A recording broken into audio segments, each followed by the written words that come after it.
This weapon has no effect on angry grizzly bear. Lee Francis, a 65-year-old dentist, and his son Josh, also a dentist, had a tough encounter while hunting for elk on October 21, 2022. Despite being properly armed, they found themselves in a life-or-death struggle against a massive grizzly bear. Francis quickly pulled out his pistol, thinking it would provide protection, but it didn't turn out as he had hoped.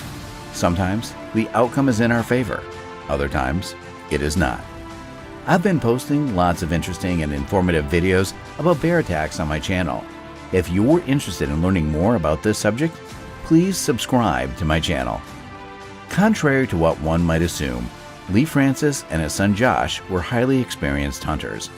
They were based in Wyoming and had a deep passion for hunting, as evidenced by the many photos of their prey that Lee shared with his Facebook friends. Elk and deer were just the beginning for these hunters. They had also successfully hunted even larger and more intimidating animals.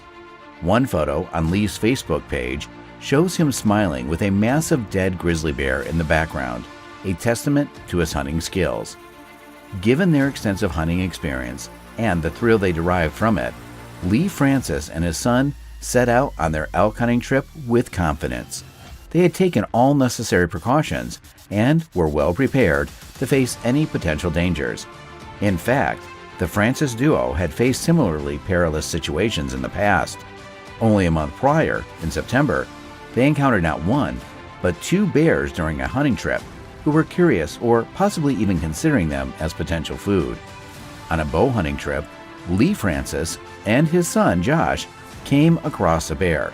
They managed to scare it away by banging sticks together, but their adventure was far from over.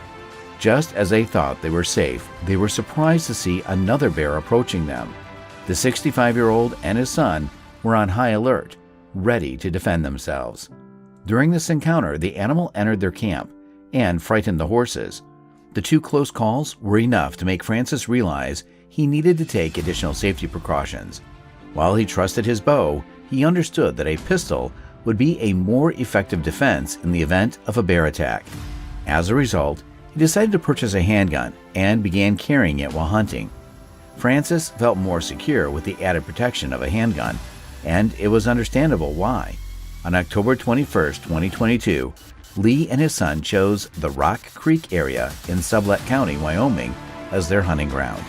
This area, located south of Grand Teton National Park, is part of the greater Yellowstone ecosystem and is abundant in wildlife. The region boasts thousands of plant species, hundreds of bird species, and dozens of different types of mammals. The Rock Creek area in Sublette County, Wyoming, is a veritable paradise for wildlife. It boasts a wide variety of fish, reptiles, amphibians, and mammals, as well as diverse and well-preserved habitats. Elk, moose, mule deer, pygmy rabbits, bald eagles, wolves, lizards, grizzly bears, and many other species call this area home. The land has a rich history, with evidence suggesting that humans have been utilizing it for sustenance for over 11,000 years. While our methods of obtaining food, clothing, and warmth have evolved over time, some people still find a deep connection to their roots through ancient practices such as hunting. They view it as a natural human activity. Dr. Lee Francis and his son Josh were among these individuals when they set out on their hunting trip on a Friday in October 2022. However, they could not have predicted that their fear of an attack would become a reality. The two men, armed with at least one horse, set out to hunt for elk and at some point decided to split up to cover more ground.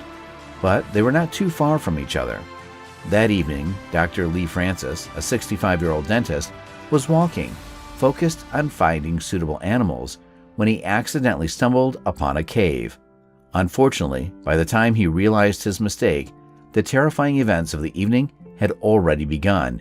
He became increasingly wary as he realized that caves are often used as a safe haven and den for bears, both for hibernating and raising cubs. When Lee Francis stumbled upon the cave, he was immediately on alert. He knew that caves were a popular spot for bears to take shelter, and he knew that he needed to be careful. As he surveyed his surroundings, he couldn't believe his eyes when he saw a massive grizzly bear. The animal was enormous, weighing around 700 pounds and standing at 8 feet tall. It was a terrifying sight, and to his dismay, the bear was only 10 feet away from him. In that moment, he knew that he had very little time to defend himself, and he had to act quickly. The grizzly was upon him in an instant, its massive jaws open wide, ready to strike. But Francis fought back with everything he had. He fired his pistol repeatedly, each shot ringing out in the stillness of the wilderness. But it was not enough to stop the beast. It pinned him to the ground, its weight crushing him. Francis knew that his time was running out. He was going to die. But he refused to go down without a fight. He kept firing his pistol, aiming for the animal's vital organs. And then, miraculously, the grizzly let out a final roar and collapsed on top of him. Francis lay there, gasping for breath, his heart pounding in his chest. He had survived the attack, but at great cost. He had lost his son, his best friend, and hunting partner in the fight. As the 65-year-old Lee Francis walked through the wilderness, he came across a massive grizzly bear. The animal was a formidable sight, weighing around 700 pounds and standing 8 feet tall. The bear charged at Francis, leaving him with little time to defend himself. He pulled out his pistol and fired, but it didn't deter the beast. The grizzly reached Francis, who in a desperate attempt to protect himself, kicked the bear away and shot his pistol. However, the chaotic movements caused him to accidentally shoot himself in the lower leg. But the gunshot and the pain were worth it, as the bear was scared off. The grizzly's sudden attack left 65-year-old Lee Francis wounded and in need of medical attention. His son, Josh, quickly came to his aid and provided first aid using sticks and a belt to stop the bleeding. He then helped his father onto a horse and used a satellite phone to call for help. The rescue crews met the two men at Water Dog Lake and transported them via utility terrain vehicle to an air ambulance that flew them to the University of Utah Hospital in Salt Lake City.